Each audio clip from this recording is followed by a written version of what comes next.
Lovely to see you. I'm not that surprised, but congratulations. You did a fantastic job as director. When you were reading the script, at what moment did you feel that this was right for your directorial debut? Well, the way I remember reading the script, it was a page one love story. From the first page, I was already hooked. I don't exactly know when that other voice came out of me in terms of wanting to connect to it in a way other than being an actor, but you know, at first I was, you know, it's exactly the experience you look for, you know.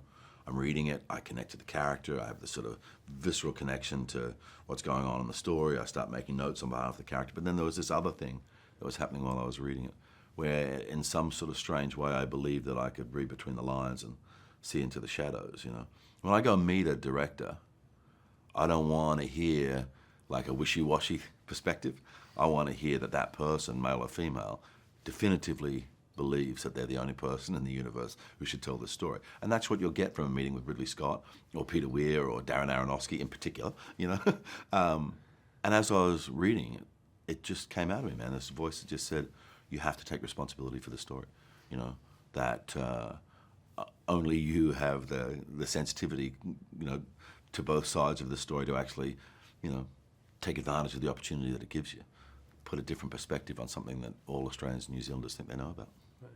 You mentioned a couple of the directors that you've worked with. Did you steal things from them or learn different aspects of the directing job that you used on this film? I've been jokingly saying that I have no problem stealing from anybody, you know, but the reality is it's an educative process as you go, you know, and you know, I started working in front of a camera in 1970 when I was 6 years old.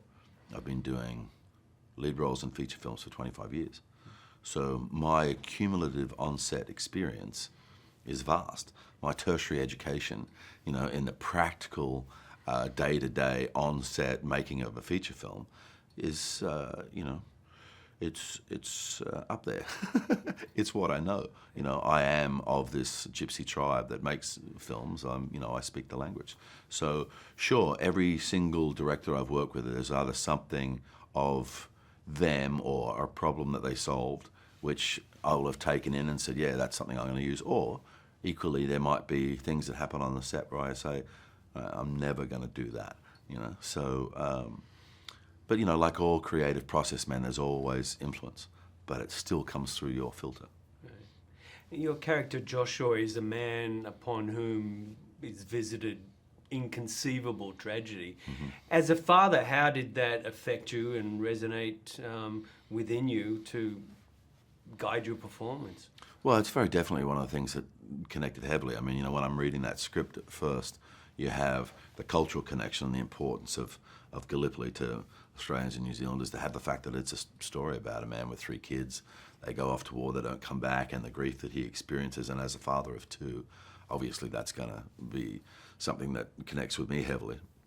But also, as I was saying, what I also read in the script is the opportunity that was there to reshape a perspective and maybe broaden what we know and open our hearts a little bit more to this thing that happened 100 years ago.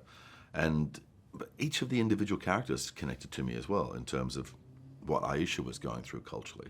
You know, the bubble that she has to create around her son to protect him from the grief that she's experiencing. So there was just interesting things all through it, but very definitely, you know, this is one of those stories that if you're a parent, you know, mother or father, you know, this story is going to really get you at a very deep level. Right.